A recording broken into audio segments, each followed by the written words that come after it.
Okey tuan-puan, hari ni kita nak buka parcel teriangan saya yang kedua.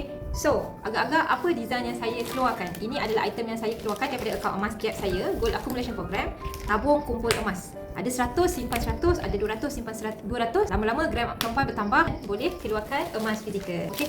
Ikut design pilihan kita. So, tuan-puan basically tuan-puan keluarkan emas daripada akaun emas Gap covered by insurance. Okey, post berinsurans melalui Gold in Transit. Okey, jangan risau, emas pasti akan sampai dalam tempoh 10 hari selepas tuan-puan set pengeluaran daripada akaun emas Public Gold. So, pastikan tuan-puan berdaftar dengan dealer yang aktif untuk bantu tuan-puan proses beli, jual, withdraw, arahnu dan macam-macam lagi. Okey, so yang belum lagi ada akaun, terus saja isi borang dekat bawah ni, borang sign up, isi nama dan detail tuan-puan. Saya akan hubungi untuk bantu daftar akaun dan mulakan tabung emas tuan-puan untuk capai tuan-puan punya target dengan bajet serendah RM100 saja.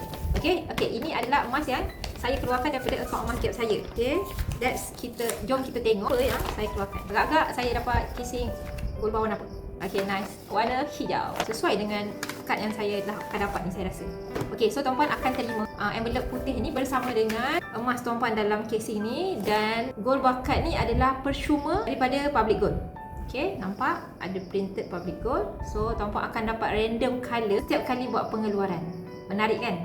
Dapat keluarkan satu kad, dapat kad slot yang ada 12 keping boleh masuk sekali.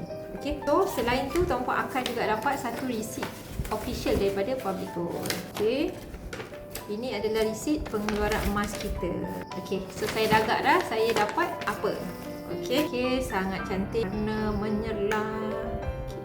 Warna ni saya belum pernah dapat lagi. Okay, so kita alright tuan-puan, ini adalah design limited edition ketupat raya. Okay, ini adalah design kedua untuk salam Aidilfitri tahun 2026. Okay, saya berjaya grab semasa launching pada 6 April 2026 hari tu. Tuan-puan yang lambat memang tak dapat, sebab satu hari je item ni dah sold out dengan cetakan 10,000 sahaja untuk semua customer penyimpan emas di Public Gold.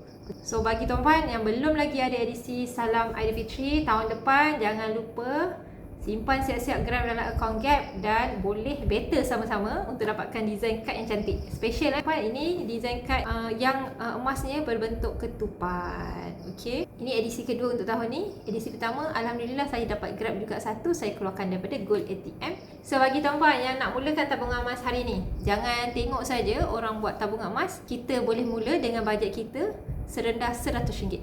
Okey, bagi yang nak saya bantu, terus isi borang sign up secepatnya.